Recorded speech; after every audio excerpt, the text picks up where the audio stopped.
Conversation, a distinct personal honor and privilege to welcome to the program Sumner Jules Glimcher. And he is a man who is going to be astounding you as he has me as I read his resume and his background and what he's done. The man looks to be about 40 years old, and he's got many more years than that, as we're going to discover. And he's got a resume that would absolutely, totally, if you're in the media in any kind of way or academia, that would knock your socks off, as they say. And Sumner, welcome so very much to Conversation. Thank you so much, Harold. What a pleasure to be here. Well, it's my good pleasure to welcome you, said Woody Allen, you know. Anyway, share with us. You're going to show us some things you've done with your iPad and some of that at a later point in the program. But share with us your background, please. Born and raised, educated a little. Born in Boston. June 4th, 1924. 24. Almost birthday. Grew up in Boston. Went to high school there. Went into the Army in 1943. Middle of the war. Wounded in the Battle of the Bulge. I have 3 miracles, Harold. I don't know if you know this, but I almost died 3 times. The first time was in the Battle of the Bulge when I was 20 years old. Christmas Day, Sunday, 1944. We were attacking the Germans, and I heard a shell coming, and I fell to the ground. And luckily, you remember your training. So I dropped to the ground on my right side. I put my left arm over my head. I heard this shell coming with my name on it.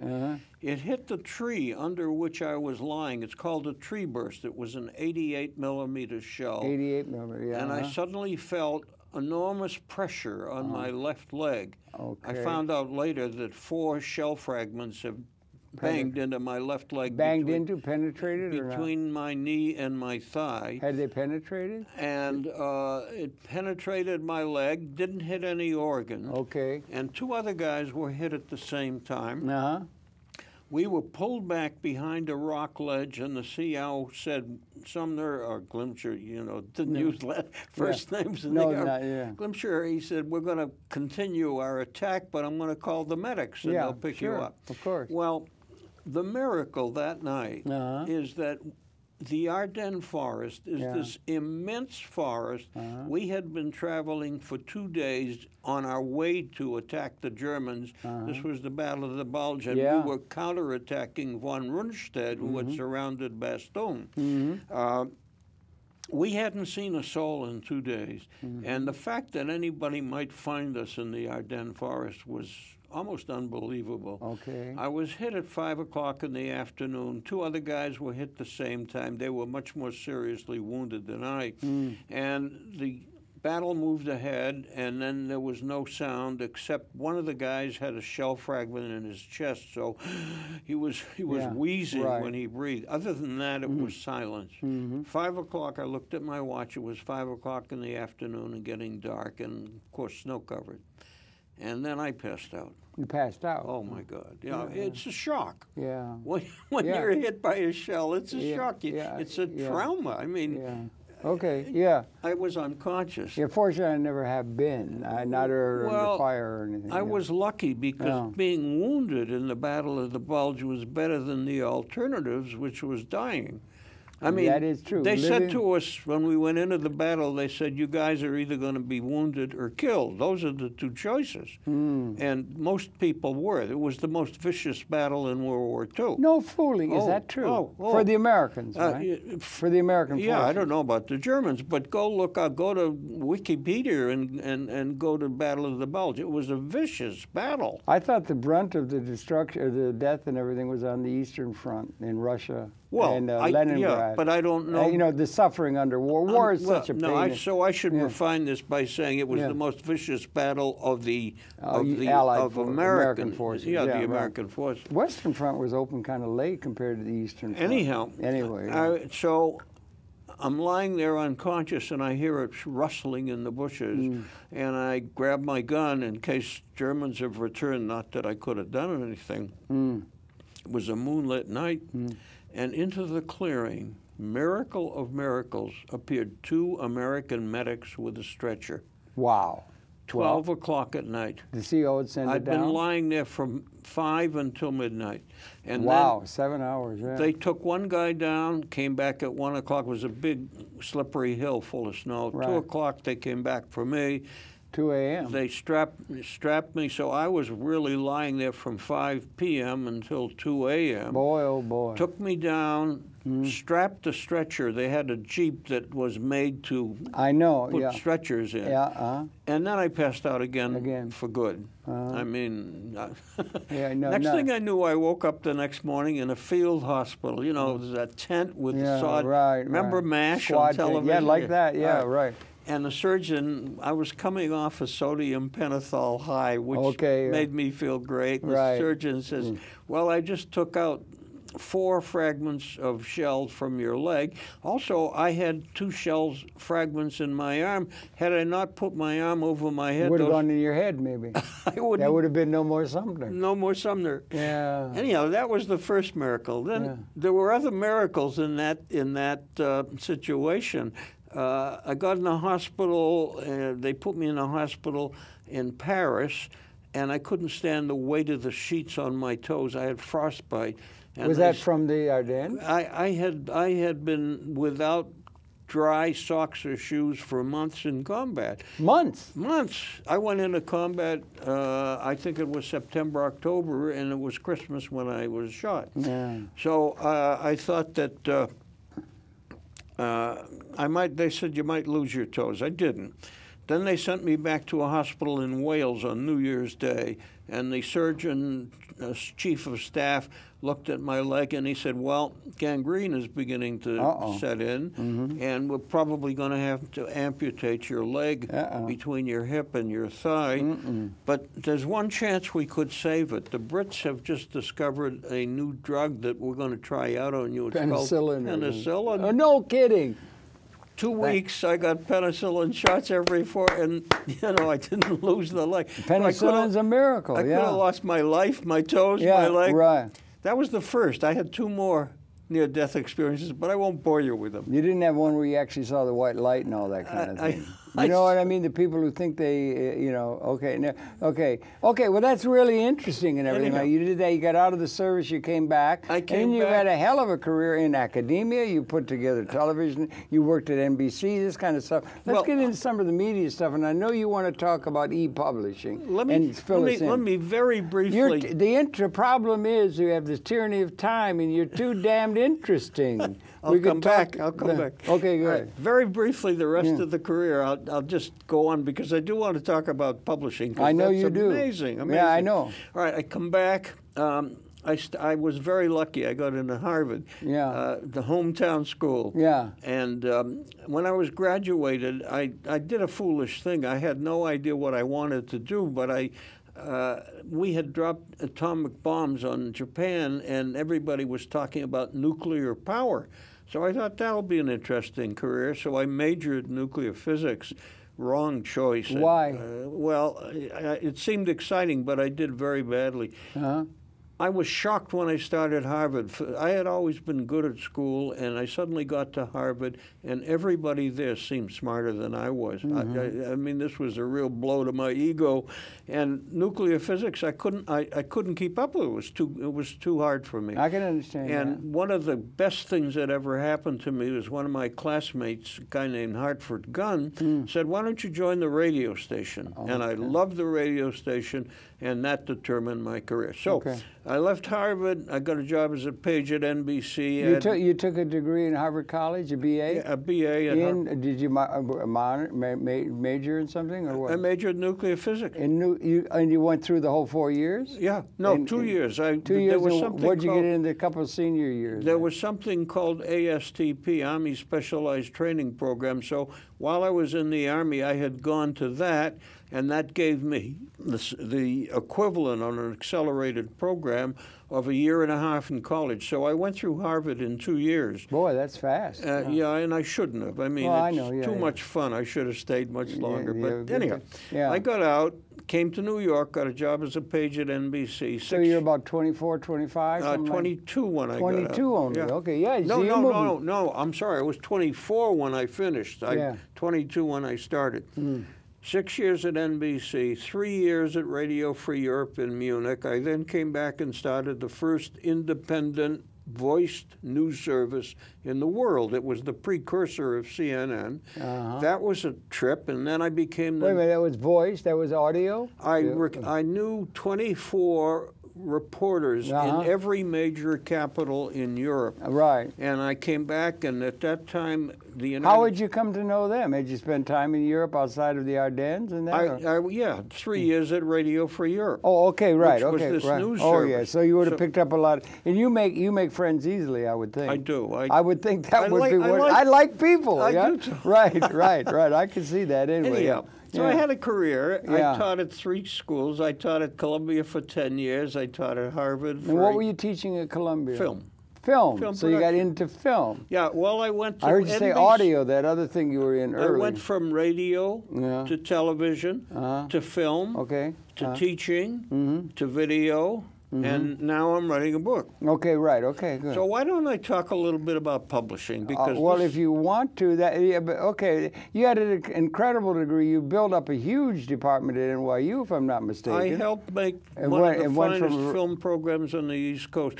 By the way, you would have known George Stoney then. I've known George since 1963, and he's the man that started MNN, public access program. Yeah, in an institutional way, took advantage of a situation there that the producers, like myself, didn't know how to deal with the institutional structure. He set it up, and that's very good because there wouldn't be this. I think if we're not here, he and his colleagues was able to do that. As we call it, bureaucratic, or how to deal with the system. One remarkable guy. Yep. He's great filmmaker. 95 or 6? Something like that. Have you ever seen All My Babies? Yes, I have. Of course, I've done programming. He did programming in the 30s that were really well done. And it was all 16 millimeter, Steenbeck and everything. And he did things for the film board. And film. Yeah. And film is a precursor to everything. And then you also were coming up through the birth of television at NBC and television, I worked in the golden age of television. One of my favorite jobs at one time, I was the production manager on Sid Caesar's show. Wow, Sid Caesar was a genius. If you can imagine working with Mel Brooks and Mel Brooks? Zero Mostel? They paid us. They paid us. They paid you for having all that fun, right? It was remarkable. Isn't that good? Yeah. Anyway. So in the last year, I'd love to talk about publishing because I'm a digital freak. I love what's happening with. You've been following the cyber stuff right from the beginning. As soon as I can. I have a big iMac that I edit my films on. No, but I mean back in the 40s. Were you aware of? No. In the 40s, that was too soon for me. I was just a broadcast guy at that time. Right. Well, it was coming so slow because things go very, very slow at the beginning with the exponential. Now it's going and taking over everything. Yeah. So publishing has gone through this immense revolution, and because I've had, and you've noted this, a kind of an interesting life, I decided to write a memoir.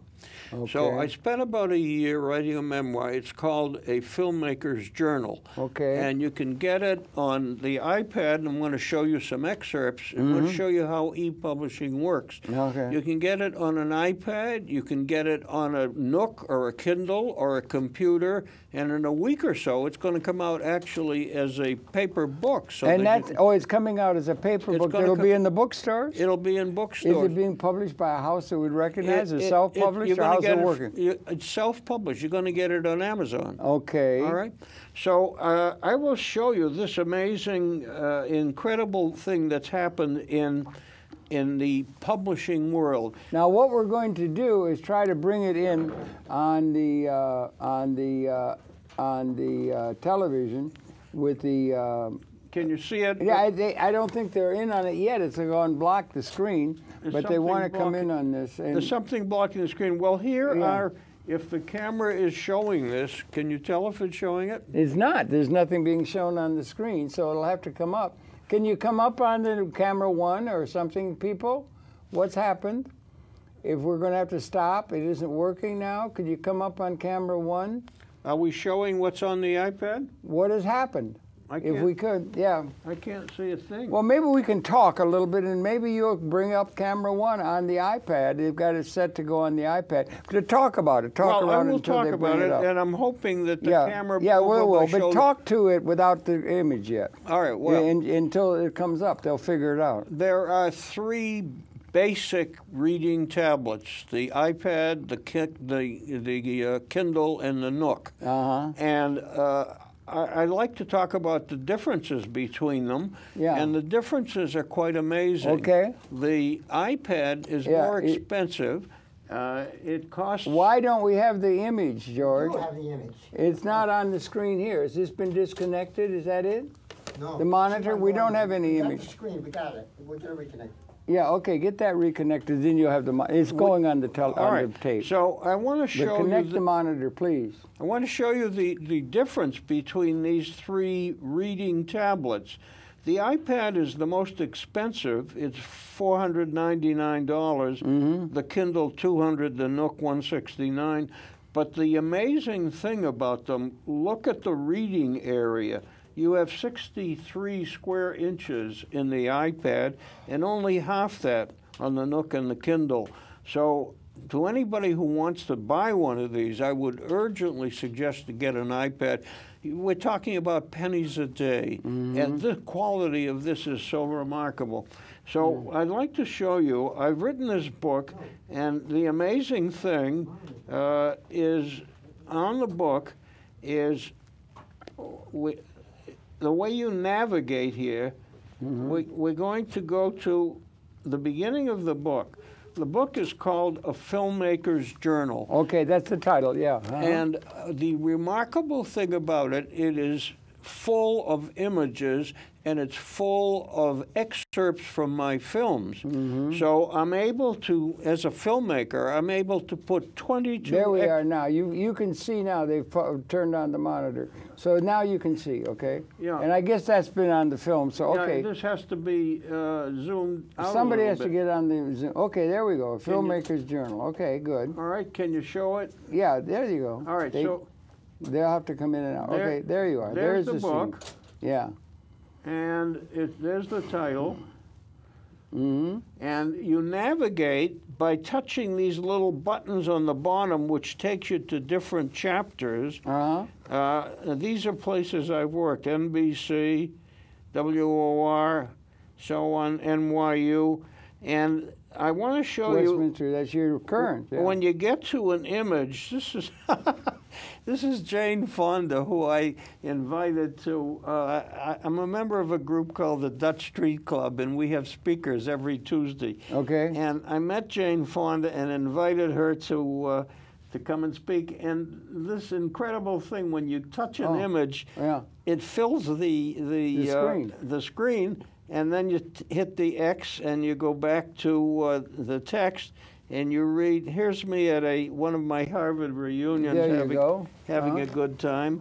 And I love the way this works. This is so, you touch this and we have our chapters now. And this is another near-death experience. Oh, the Love Boat. These are chapters in your book. Yeah, chapters of the book. Now there's text. We're seeing pictures and so on. There's obviously text. Here's a text. I mean, lots of text. But the Love Boat was a really fun experience. Okay. I've been to China and Japan a lot and taken many pictures.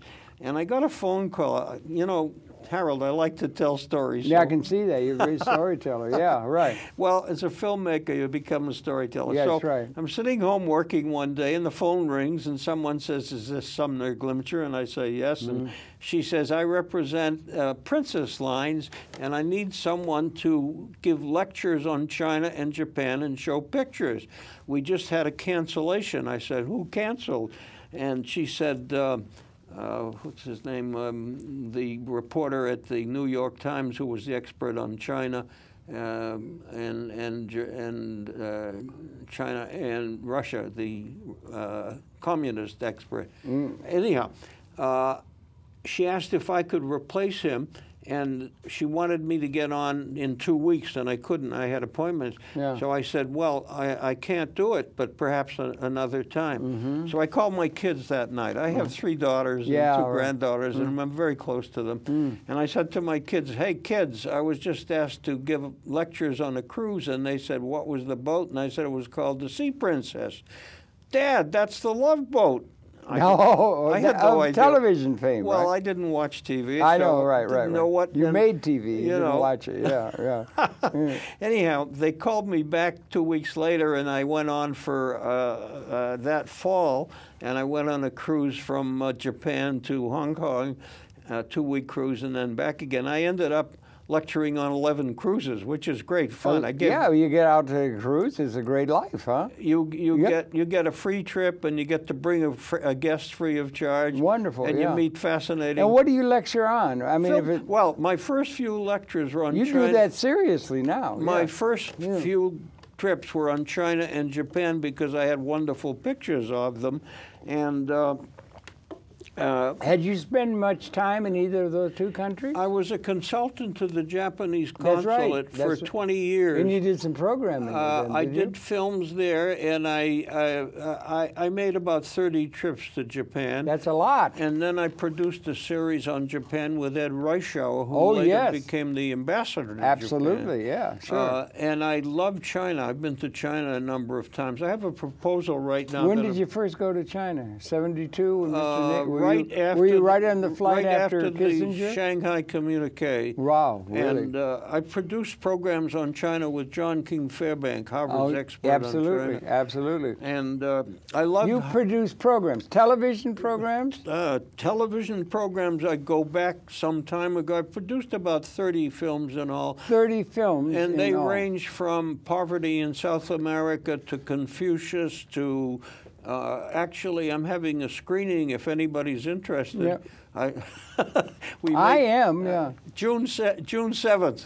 Okay. Are you free June 7th? Well, I think I very well will want to be, All right. Well, if you can, Yeah. I'm showing 2 of my films at the National Academy of Television Arts and Sciences. Okay, is that people in the audience could be aware of that? If they're not too many, because we're limited seating. Okay. But if you want to go, email me. Okay, I'll be in touch on that, but let's let that go. All right. But so you see, you filled in all these things. You got a lot of this backlog that makes you very interesting in a lot of different things. You know Japan, you can talk about China. You've had a very interesting and incredible full-packed life. Harold, we didn't get a chance to be able to touch the surface of. Harold, making films is making documentaries. I don't know about Hollywood films. I've never that's a whole different thing. Making documentaries is the most interesting thing I can ever imagine doing. You worked in film as well as video? I started in film with an old-fashioned movie. I took when I was married, if I can find pictures here, let's see if we can find my marriage picture. Let's see. I took a 16-millimeter Arriflex camera to Germany. I was married in Germany. Let's see where we are. Radio Free Europe. Here we are. That's your time in Europe, yeah. Here I am skiing in Source. Yeah. This is my bride. Pretty girl. Yeah, sure. And a Czechoslovak friend. And who's that handsome fellow in the middle? Who is that handsome? I had some hair at you had hair, right? Okay. At that time. Anyhow, let's see if we can find the. Here's my marriage picture. Okay. We were married in Munich and had a reception at the Park Hotel. Ted Bell in the center is holding my camera, my 3-turreted camera that I was taking my first movies with. You were just getting into film yourself? I was taking films in You were just coming into film yourself? 1954. Boy, that's early. I was taking my own films. And here's our marriage. And Ted Bell was my boss. He was the program manager. And that was part of Radio Free Europe? He took pictures. You were employed by Radio Free Europe? I was the third in command of 500 people of the program department. That's not a small matter. It was a huge job, and it enabled me to start an independent voice news service when I came back to America. So that all of these things tied in together. But the great thing about publishing is you got your text here. You can be writing, you know. Well, wait a minute. That text. Now that text can be made large, right? Or it's on our screen. Yes, you can. Yeah, you can. For 1 year, I was the production manager at Sid Caesar I see show. you've been in television because you're going from image to image to image and scooting past all the text. You're an image guy from television with the images count. Right. But the text is there, and that can be enlarged so that you can read that well. Yeah, there, and you can read. Can you make that large so you can read it? I can't read it here, but you can on you. Can you read it there with your eyesight? Oh, yeah. It's dead clear. Look. Well, let me just look. Okay, good. It's fine. It's very easy to read like a page of a book. Okay. Yeah, this is why I like the iPad, because you can read 2 whole pages at one time, and this is twice the size of the Kindle or the Nook. Okay, and you gave at the beginning, we were a little bit confused about the monitor, and you gave me the comparison between the 3. There's iPad, Kindle, and something else. Nook. Nook. Those are the 3 major e-book things that exist, hardware. The 3 major. You seem to recommend tablet is another? Yeah, these are others, but the 3 major ones are the Nook, the Kindle, and the iPad. Okay, but you like iPad. Oh my God, it beats the pants over everything else. Okay. Look how, I mean, you can just see how clear this is. Well, let him come in on it, on the camera. If you could come in on it and see. I can't. Can you zoom in on it? Can you come in, zoom in on it? Yeah, they have to get the zoom coming. Yeah. No, you're You're the wrong camera. Come zoom in on the camera. But believe me, now can you zoom in on that? They will if they get to. There we go. A little more. Come in tight. Come in tight. Yeah, more. There you are. Are you focused? Okay. And it's so easy to manipulate. Yeah, right? it's easy to the word is navigate in publishing. They call it navigation. And you can navigate on the iPad better than on anything. Now, you're coming out of all this experience with television. You set up the whole big system at NYU. They did a thing at Columbia. You got a lot of experience at NBC. You got television. And you're very impressed with the iPad and with publishing, the e-publishing, right? I think this And we should be more aware of the implications of it. Harold, this is a revolution in publishing. Where else can you show movies in a book?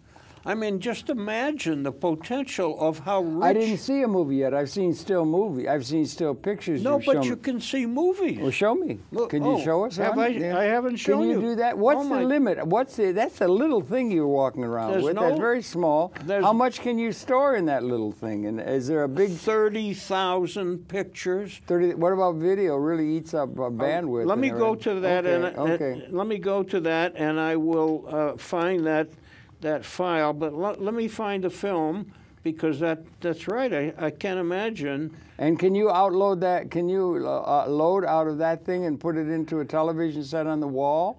Yes. And have it come up? There's an outlet that you can I've made presentations. Let's see, library.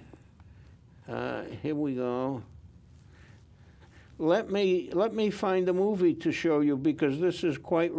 I didn't realize it. I haven't shown you a movie. Well, that's what I'm saying. The video is different than, and this is what is the future of public? Is this the future of literacy? It absolutely is. It is. All okay, right, so give up on when books you see and an image. Are we on the? When you see an image with an arrow, look. Wang Ying is directing her first feature film. Dead clear. Last year, one of our major motion picture studios decided to make a film about heroic Chinese women, and felt the theme could best be handled by a female director. And that's all contained in there. That's making a film. I think it's very, very hard all over the world for women to break into film directing. But it's easier here because of a general attitude, because there are less discrimination. This is a That's film, amazing. Now, this is a film I made on Chinese women. This is another one. You've made 30 films, did you say? Yeah, look. 2,500 years to the spring and autumn period in ancient China. This was film, actually. It was a film on Confucius. It was film, not video. In Greece. The second, Isaiah was preaching to the Hebrews about a God of love and mercy. Okay. I got to show you something that is so funny. Okay. Harold. I want to see funny. You got Mel Brooks in there? No. This is hilarious. Let me get to page 64. Let me tell you another story. Okay. Okay. Yeah. All right. Tell me a story. I started working for a group called the Center for Mass Communication at Columbia University, and the Center for Mass Communication. Here it is. You see the chapter. Yeah. And the Center for Mass Communication was started after the war when penicillin was discovered to cure syphilis. Yeah, okay. And the Surgeon General of the United States came to a writer at Columbia University who was teaching a writing course and said, we want to inform the large American public that if they take blood tests, we are spending millions of dollars taking care of the syphilitic insane that we don't have to spend, and penicillin can cure syphilis. So we want to get to the people and tell them that they can take simple blood tests, and if they have syphilis, we can cure them. Can you create a program to do that? And this man that I later worked with, named Eric Barno, said, yes, we'll do something. Make a film. Long story, he made a film. In those days, this was 1948, 1950, right after the war. In those days, you couldn't say syphilis on radio or television. These were forbidden words. You couldn't say, you couldn't talk. I kind of remember, yeah. Anyhow, one of the things he did was he wrote a little song, and he gave it to a man named Tom Glazer. And Tom Glazer sang this song that became immensely popular. They wore out thousands of records playing this on jukeboxes. And jukeboxes. Do they still call them jukeboxes these days? They did then. Yeah, I know. I remember the old. We got to get to. This stuff is so. All of this packed into that little machine. It's so sensitive. Yeah. That it's amazing. All right, we got to find page 64, which is we're doing down here. You know how to navigate it pretty. Was it hard to learn how to navigate it, or is it user friendly? Well, I learned one thing I learned very young, Harold. Know your limitations. Well, that's a good beginning. Yeah, and I don't know, I mean, I'm fair with the technology, but I employ a young man who used to work for the Apple Genius Bar. And what I can't do, he can do. So I go to him. Now, Tom Glazer, this wonderful musician, wrote this song about syphilis. Listen to this. All right. Mercury record. Oh, God, this makes me think of the old days. I'm listening. An ignorant cowboy went out on a spree, and oh, what an ignorant cowhand was he. He had a few drinks and his head was a whirl, and he ended up in the arms of a girl called Katie. Called what? Katie? That ignorant cowboy. Now that cowboy was awfully handsome, they say, as I'm sure he could tell from his mirror each day. But many weeks later, one morning he saw a rash on his face and he cried with a roar, "What is it?" That ignorant cowboy. They don't make records like this anymore. That cowboy was worried and fretted and frowned, and he went to his medicine chest and he found some wonderful tonic that must have been hot, supposed to be good for whatever you got, and he took it. It's 3 minutes. I mean, you really that takes me back to my youth. Well, the thing about this, Harold. I'm going to read a few sentences. Cowboy won its most spectacular success in San Francisco, where, according to informal reports, jukeboxes wore out some 1,500 discs in a matter of weeks. This brought Dwight D. Eisenhower back into the situation. Eisenhower was then president Yeah, of right, Columbia. of course, yeah. He received a letter from a San Francisco father whose daughter, Katie, had been about to enter Barnard, Columbia's women's college. But she had been so mercilessly teased about what she had done to a poor cowboy that she could not possibly face the campus where it had all been started.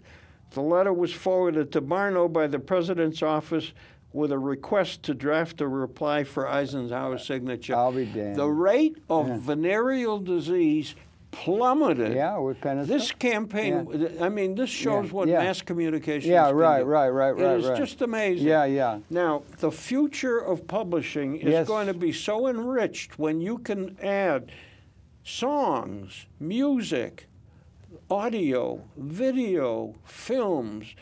You can have such a rich experience. Well, what about, I'm not very well, but they got the Android now, and they got the advanced cell phones, and they're getting video, and they can record video, and they can put everything on the cell phone. The kids don't have business cards anymore. Everything's on a cell phone. They can do everything. They're doing it on a subway. Where does that fit in, and how does it relate to the tablets that you're talking about? What's the difference? Is difference in size?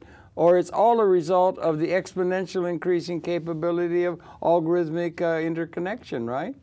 Well, now you're talking about the overall digital revolution. Yeah, in a sense, this is what this is part of. Yeah, right? the iPhone, it's amazing. You touch the iPhone and Siri comes on and you say, what's the price of Apple stock? And 10 seconds later, she tells you. 6 seconds. Pardon? 6 seconds, not 10. Or I think it's 3 now. Yeah. I think it just went down to 2. That's what it's moving exponential, Sumner. Yeah. It's going exponential, the capability. They just have a hell of a time trying to monetize a capability that is coming in Niagara and Iguazu combined proportions over the transom now in terms of the technological expansion of the cyber wonders. No? Yeah. And this is one, and the iPhone is another, or the Android, or the advanced ones. And they can do everything with a little cell phone now. They get movies and everything like that. How does this relate to the smartphones? This technology, you're talking about the 3, Kindle and that. This is part of the revolution. This is one part of the revolution. So anyhow, if anybody's interested, you can buy my book.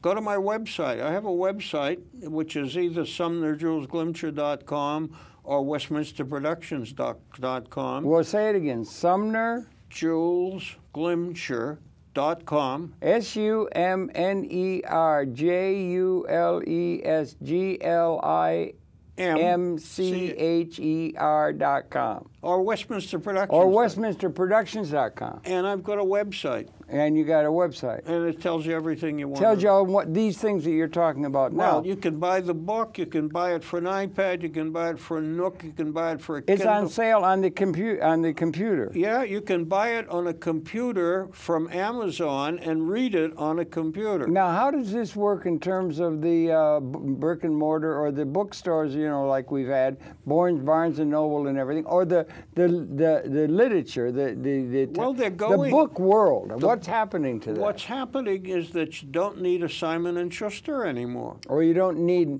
well, you don't need an agent anymore. Were you familiar with Marshall McLuhan and he's talking about? I met Marshall McLuhan on his first visit to America at the faculty club at Columbia. I should have asked you instead of, did you ever meet? Is there ever anybody in the world of significance that you have not met? That's the way I should have introduced it all.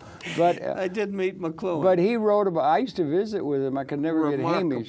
Yeah, I could never get Hamish. He was really good, but he said the mediums and the electronic age and all of this kind of stuff is being introduced. So where in the hell is it all going? I mean, what is, the capability is far beyond what they're able to monetize now. Well, I mean, they're trying to stuff everything into these cell phones because the capability, we got a capability to liberate humanity. Yeah. That we don't have an economic model that makes it possible for it to do it because they can't monetize it. We don't have the... They haven't got the demand in the hands of the people that's necessary in order to clear the market. We don't have the will, and we don't have our priorities. Our priorities, you know, what's our first priority? The first priority in most everybody's mind is made to be, and they have nothing else to think about, anything other than money. Money. That's all they think about. That's the worst. That's all they think about. And that's the worst thing in the world. That is the least important thing in my life. This is what's important. My life is a life of joy, of interest, of doing what I love doing. I can't wait. That's subversive. That is a subversive mindset to have in terms of the world. But we need You're more. supposed to be a serf that does what you're told. I know. That's the order of all Sumner. Yeah. All of our institutions are military authoritarian. There's nothing there for the idea of a free spirit.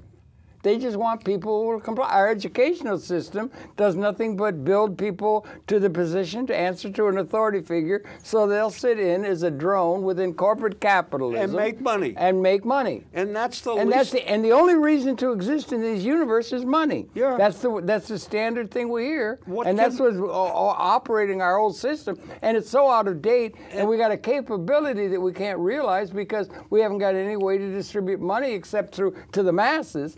The assets are all owned by a tiny plutocratic class everywhere, and then they got a bunch of serfs. And then the only way they get money to them is have a job on their estate that they own all the assets. And how can we teach people that being happy is more important than making money? Well, you could. There used to be you're too young. Making a joke, son. No, you're too young to remember it pays to be ignorant, to be deaf. That was about the time of Jack Benny and Allen's Alley. But it pays to be ignorant just like me. And they'd ask a question, well, Mr. Candidate, or Mr., and they're thing, who's buried in Grant's tomb? And the guy couldn't answer, ignorance, there's ignorance. And everything. Are you optimistic for the human prospect? I don't know. Do you ever think along those lines? Or not? You're too busy having a good time? I do think about it, and I don't know because I'm so disappointed in our political situation. Tell me about it. Well, when Barack Obama was elected president, I had high hopes. Me too. I remember, of course, at my age, I remember what Roosevelt did with the Depression. He hired people. He created the CCC and the WPA, and he put people to work. And when people work, they have paychecks. And when they have paychecks, they buy things. And when they buy things, the economy's fine. Yeah, but there are a lot. You realize the thing that got him out of the Depression was that world war that you had to go and fight. Yeah, that's what got us out of the Depression. You have to go to war in order to get some demand into the hands of the people. But Obama could have done the same thing. He could have created. We need roads fixed. We need high-speed trains. We need, the whole world have trains that go 250 miles an hour, but an America train goes 80 miles an hour. It's because we have all this capability and everything, and they've got no way. They have to try to monetize everything. It's all, and the ownership of the assets are all owned by a tiny plutocratic class, essentially. 1/10 of 1%. Well, 1/10 of 1%. Right. Now, that's like serfdom. It is. The people are essentially serfdom because everything is going through this system that's outdated, and we have a capability of liberating everybody. We should be able We have it. We don't have it because we're reified. Reified. We're establishing outdated institutions by which people get their identity. Big change coming, qualitative, species-like kind of new relationship in the universe, and it's not being voiced. Our political class is all anchored in the historical patterns of which they are the rulers. Yeah. It's like serfdom. It is. It's very much like that. You do see that. Yeah. And I don't know what to do about it. I really don't know what to do about it. Yeah. Let's make a program. No, well, let me ask you, what do you think about this thing that's trying to be born among the Occupy movement that is now coming up? I'm a youngster. You're 88? 88. I'm 78. So you got 10 years on me. All right. Well, and everything. But I'm glad I lived long enough to see this thing trying to be born among the world intellectuals and so forth, called Occupy, where they're going to question every institution, because it's not one institution, it's everything coming out of history. The whole kit and caboodle that we've inherited is inadequate to what the future requires, and they're trying to bring a challenge to that. Do you think it's a good idea? It's timely, and we need a qualitative, not a quantitative, little moving of the pieces on the deck of the Titanic playing chess, but a qualitative, liberating transformation that there's no precedent for? Or do you think we live in times of qualitative, species kind of transformation of the whole order of the way the planet is operating, and we don't have that from our political or our economic or our leadership or our economic or our intellectual class either? They've been co-opted. I'll tell you one thing I dislike about our present society. Let me count the ways. Well, I lived in Germany for 3 years. I've been to Japan 30 times. I've been to China. Yeah. These nations respect older people. Okay. Our country goes crazy over youth. I know. You suck. Why is it? Sorry, you. I mean, young people. Well, no, I love young people. I do too. I teach. I have two 8-year-old granddaughters. I adore young people. Yeah. But young people don't know anything. They're wet behind the ears. When you get older, is that just old timers saying these kids don't know what it's like? Yeah. Have the elders always thought that way about the youth coming up? That they're dancing this thing called the jitterbug. Yeah. What in the world is that? They are satisfied with the minuet? You know what I'm saying? It's a traditional thing, only more. But I think it's much more what you're saying, much more meaningful. I like societies that respect older people because with experience we have learned something. I mean, we have... Did you think that way when you were youth? No, probably not. You didn't think about it? I don't think I thought about it. I had to my daddy made sure I respected it. Well, you had a smart father. Well, he was. Yeah, he died when I was young and everything. But yeah, I don't think I've ever not... No, I didn't... You know what I don't respect? Since we're just venting and everything, I don't respect authoritarianism. In fact, I'm pathologically in opposition to authoritarianism, and all of our institutions are they're military. Yeah. Senior vice president says jump, everybody jumps, and it's all military. It's fascist. Yeah, it is. I mean, do you understand? Yes, of course. So we need to have a liberating order where everybody can realize their full creative capability, and so I'm just imbued with that. I think there's a good chance for public access to fill that role. Our media has been totally bought off. Yes. In terms of reifying and supporting the established order. Everybody wants to have the star so they can get close. I saw an ad the other day. Develop an app, young man, and you can become one of the 1/10 of 1% who is really successful. It's such a ball of nonsense. You know, one of the worst moments of my life. I grew up in the golden age of television. Yeah. And when I came to NBC in 1949. Boy, that was golden. Yeah. And in 1949, we put ads on the air for politicians running for office. And one day somebody came in and said, I'd like to buy a 1-minute ad. Uh-huh.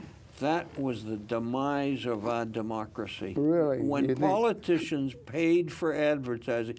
This is an enormous windfall for broadcasters. Yeah, the sure. FCC has no authority whatsoever.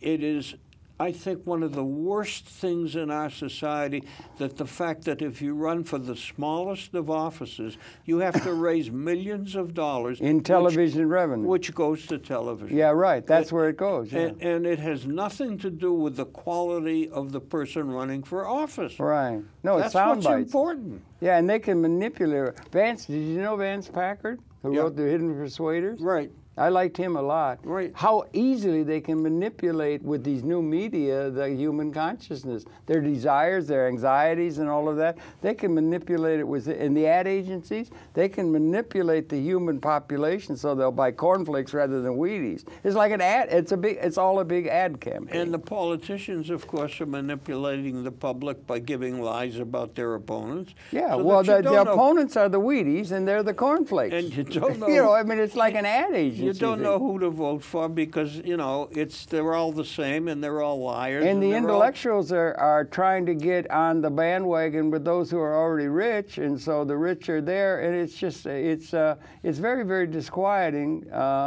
in my way of thinking. And also now, it's seen in a larger context. Sumner, all this capability is coming. It's 200,000 years we've been here, the species. That's when we emerged out of Homo habilis. They had emerged out of Australopithecine.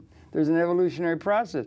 And now we're down to the part where we can extend all this consciousness. Look at this tablet and all this capability. If only they could find some way to have that made available to everybody, but they have to hold everything up because they have to monetize it. They have to get money back. It's all the money, money, money. That's all there is in people's minds and everything. But they've got the weapons that have been developed. You were in the Ardennes and so forth, but there was a theory of relativity. There was the nuclear bomb. Then there was a hydrogen bomb. Then there's wave weapons. And that's all to reinforce the fact that one tribe has a weapon system where they can go conquer somebody else, set up the rules according to their view, steal their grain, and it's called realpolitik. Whoever's got the gun rules. And it still holds in terms of the thinking and what's being made the money is spent on some weapon system, and the weapon systems have become species lethal along about 1970. Now that's really odd. I know. To live in the Second World War, we were trying to kill each other. The Germans firebombed Dresden, firebombed Tokyo. We did it on our part. We were fighting a war, and it was an existential threat. But we didn't have the ability to wipe out the species. We've had that ability since about 1970, in the time in which we live. That's an existential new reality. And we don't know whether or not we're going to continue to live, right? Well, wait a minute. No, not you and I. We're going to die. Individuals or tribes. About but the species, the evolution of consciousness, we now have extended our sway, our power, to where we can stop evolution in terms of conscious understanding that's come up 200,000 years of almost. Do you understand? It's a new ball game that's emerging. Do you sense that at all? And a little scary. It's very scary, very hairy. And on the other side, you got all this capability. You could liberate everybody from the bureaucratic nonsense they waste all their time doing at the behest of some system that doesn't need them. The production's all becoming technological, and the capital is all formed in a way where it just goes to those who are already rich. They get richer and richer and richer, and the other people aren't needed. They're not going to be needed in the productive thing. The capital assets, the capital is formed in a way no ownership goes to the people, and the people aren't going to be needed for producing a great array of things that can be done. So they got no way of distributing demand or buying power to the people to clear the market. And people don't understand that happiness is within their grasp. They can do things that give them pleasure, give them satisfaction. Well, that's what they used to say about the darkies on the plantation. Those darkies are slaves, but they're just happy singing their songs. You know, that can be, you understand what I'm saying? Yeah. Rather than have a system that can bring elemental justice to everybody. Justice and happiness, not money. Well, I know, but without money, it's you can rationalize how wonderful the poor feel because they're happy, or they're singing a song, or they're dancing a jitterbug or something. But that's a rationalization for a thing where it's all being stolen by the people at the top in thievery. You need money. Yes, everybody should have money as a matter of course, so they can do what they want, rather than what some schmuck tells them they have to do because to fit into a corporate structure. One of my close friends and heroes was a man named John Kenneth Galbraith. I did interviews with him. I think you interviewed him. I did. I knew John, Ken, his nickname was. I was hired by the president of Harvard to do a one-year study on how media could affect education.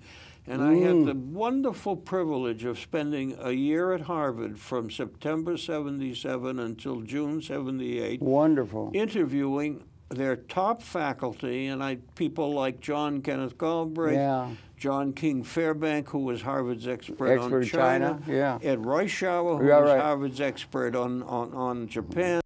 Nate Glaser, who wrote, the Melting Pot. I had a wonderful year of meeting these You were interviewing them for writing, or were you doing film? No, my charge was to determine how Harvard could use media, largely video, which was in education. And I ended up giving Derek Bach, the president, an 82-page report.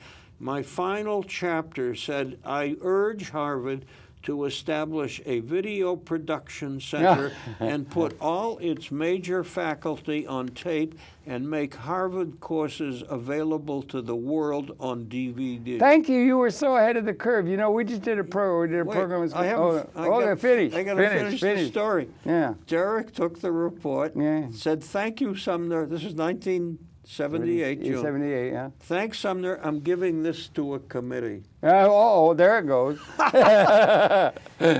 Yeah.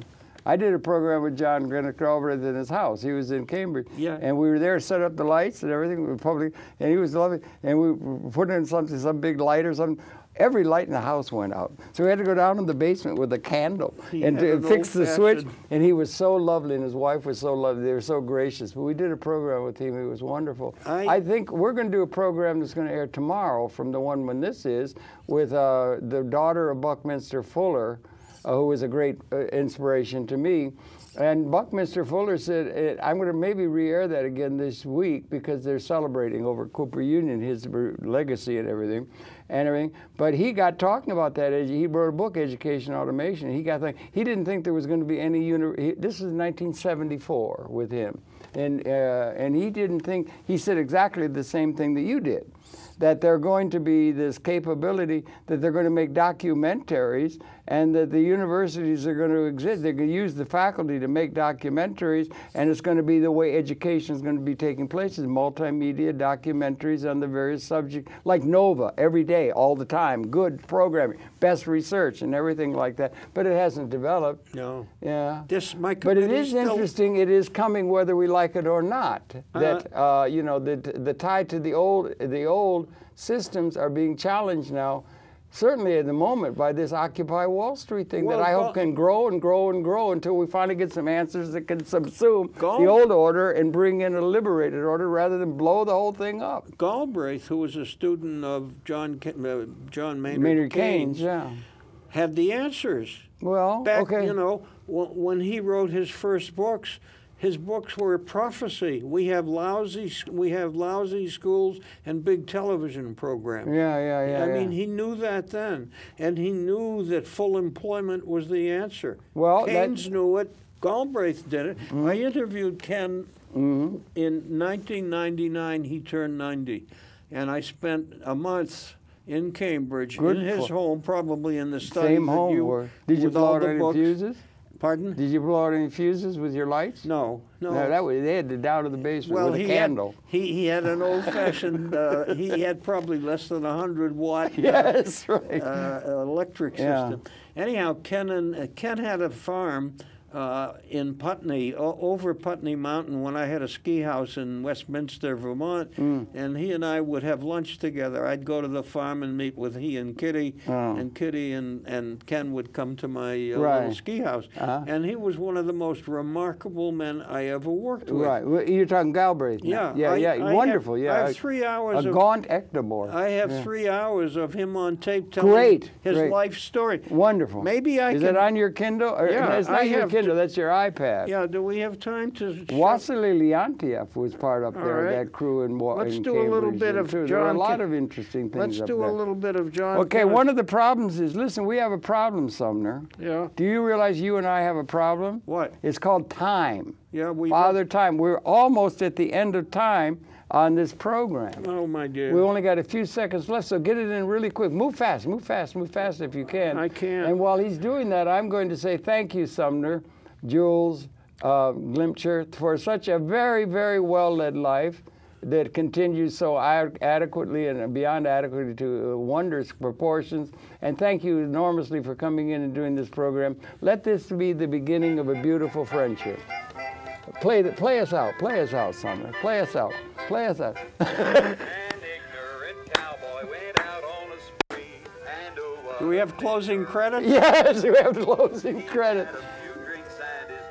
All right, that's it. Just let's play it out. It'll go on. This may not go on the air, but it'll go on the YouTube version. The whole ignorant thing, right? Thank you very much for such a really interesting, and where this is all going, it's an interesting time. Let's hear the song of inspiration.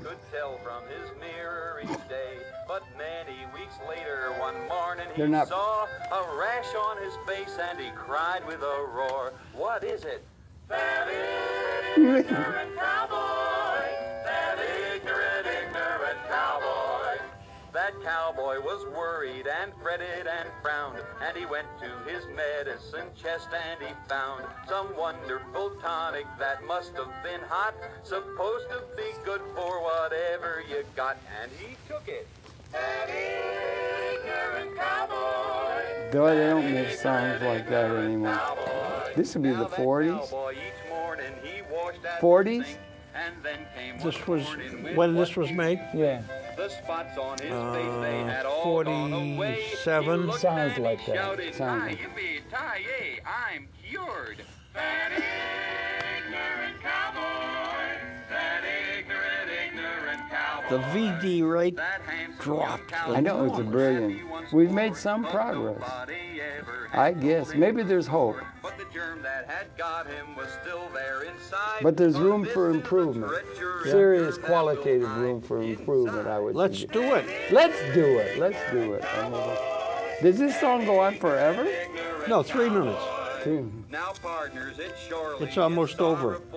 It's Oh, listen. Of that cowboy riding the range, not knowing someday he'll be surely struck down by the germ that he caught when he went up to town.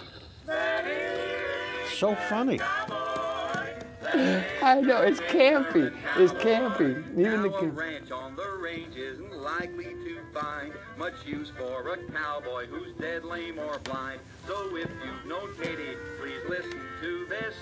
Only a doctor can cure syphilis. Ah, finally the word was allowed to be said. An ignorant cowboy. An That's it. ignorant cowboy. An Ignorant cowboy with feeling. What a great way to Thanks. go off Well, there. Great way to go off this program. Your pleasure. Thank you.